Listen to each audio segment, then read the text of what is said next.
এটা আমার সরস্বতী পুজোর ভিডিও।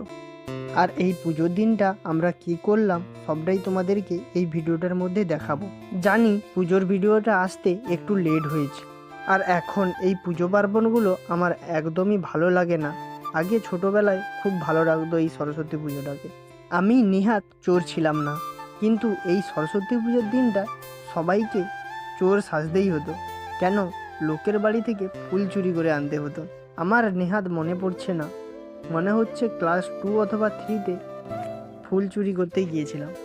আর আমার মতন এখন কে কে ফুল চুরি করে এই সরস্বতী পুজোয় ফুল নিয়ে আসো, কমেন্ট করে বলে যেও তো।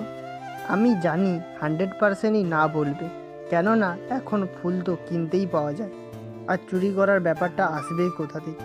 আর এখন পয়সাই থাকলে সব কিছুটাই কিনতে পাওয়া যায়। আর আমার চ্যানেলে যারা নতুন, প্লিজ আমার চ্যানেলটাকে সাবস্ক্রাইব করে রেখো। আজ সকাল সকাল উঠে এসেছি, পাশের বাড়িতে একজনের পুজো হচ্ছিল, সেখানে পুজো দেওয়ার জন্য।